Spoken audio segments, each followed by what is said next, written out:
Hello, friends. Welcome to Fire with yours truly, Dr. Clint Parker. When facing serious problems in your life, the very last thing you need is bad advice. Friends, Job shows us how to respond to really, really bad advice.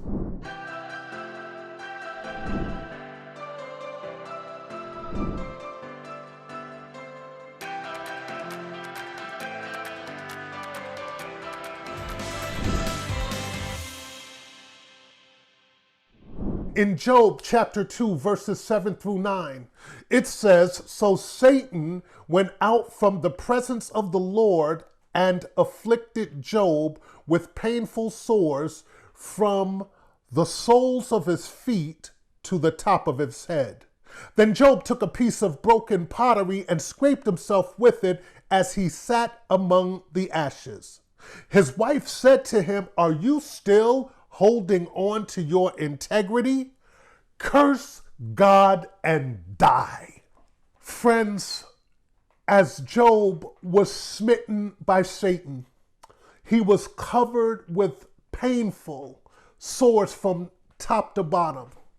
As he sat at the ash heap with the lepers outside of the city as they were quarantined and sequestered, separated from the rest of the population, Job had taken a broken piece of pottery to help with pain management, this excruciating pain caused by these boils and sores. He took this broken pottery and scraped his flesh to break open the sores to release the infection and relieve the itching and the pain. And so as Job sat there completely traumatized by the loss of his family, as he sat there ravaged by financial ruin and in this depressing environment among other lepers, he was devastated by the relational agony with his wife that no doubt was caused by the impact she too experienced by all of these losses.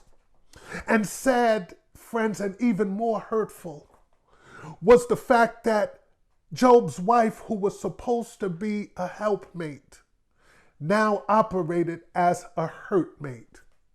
Job's heart had to be broken when she asked him, "Are you still holding on to your integrity, Job? Really?" The New International Reader's Version translates it this way: "Are you still continuing to be faithful to the Lord?" The Living Bible gives it to us this way: "Are you still trying to be godly when God has done all of this to you?" Friends, Job's commitment to God was now called in question.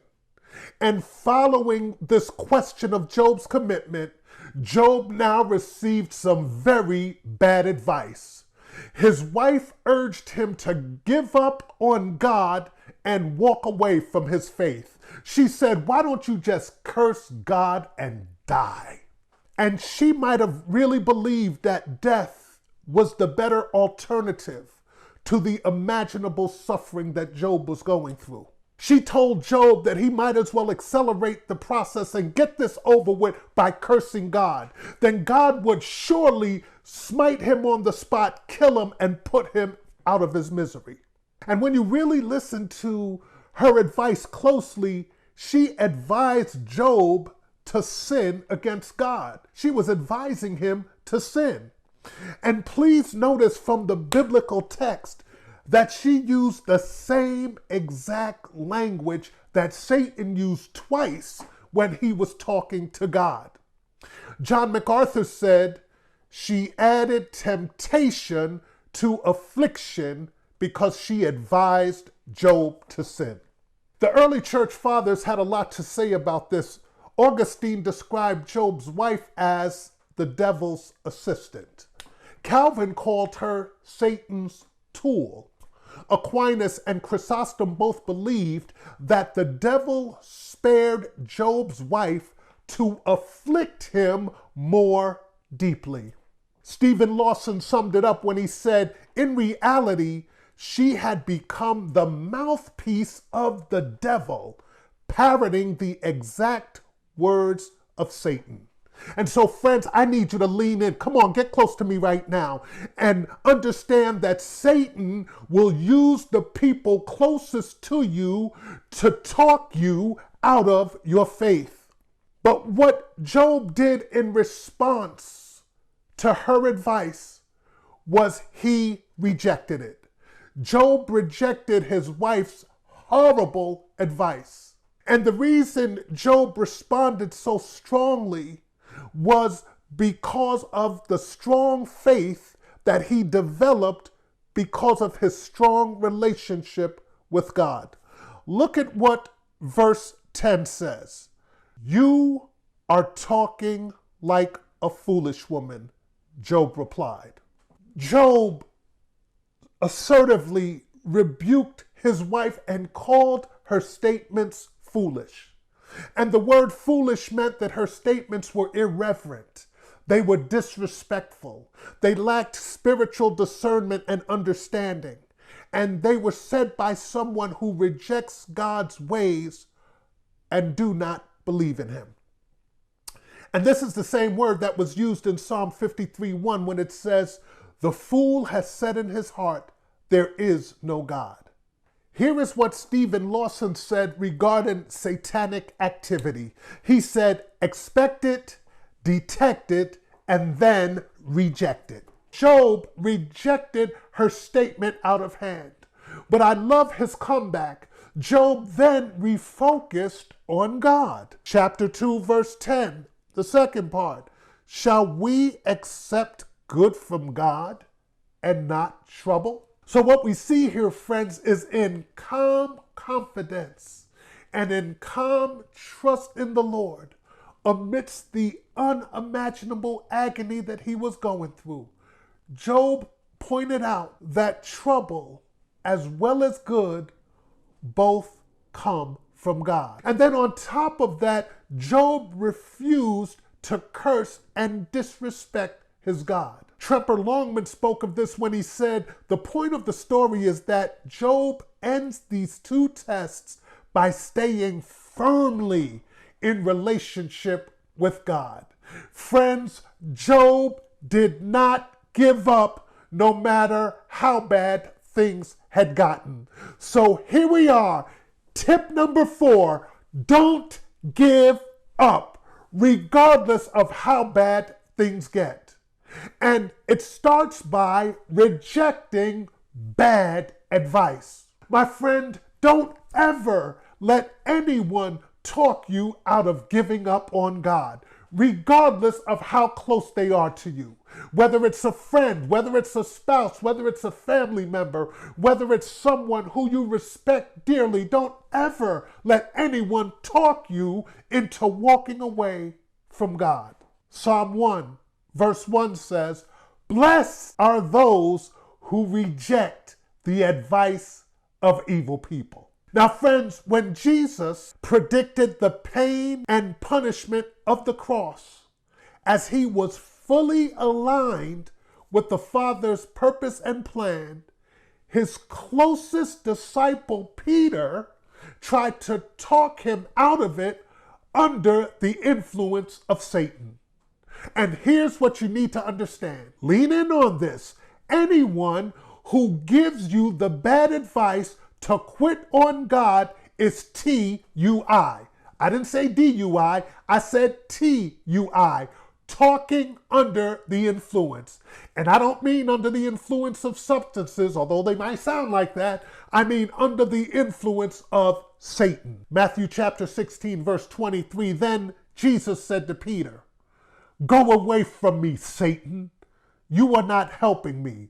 You don't care about the things of God, but only about the things people think are important. And so a family member, a friend, someone close to you, someone you may respect and care about, may believe that they have good intentions, but the reality is they have no clue about God's plan for your life.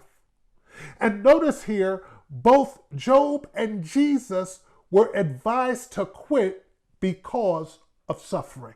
What's critical here is that you purpose in your heart, with all the help you can get from God through prayer, to fervently reject all talks about walking away from God when things get tough. My friend, if trouble comes your way one after another, we've all experienced that.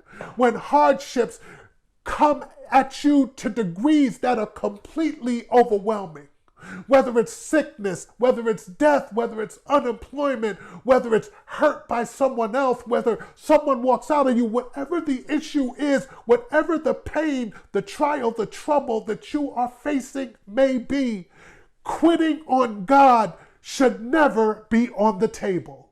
Because, friends, Satan will use the people closest to you to try to talk you out of your faith. Lean in on this one. Don't listen. Don't do it.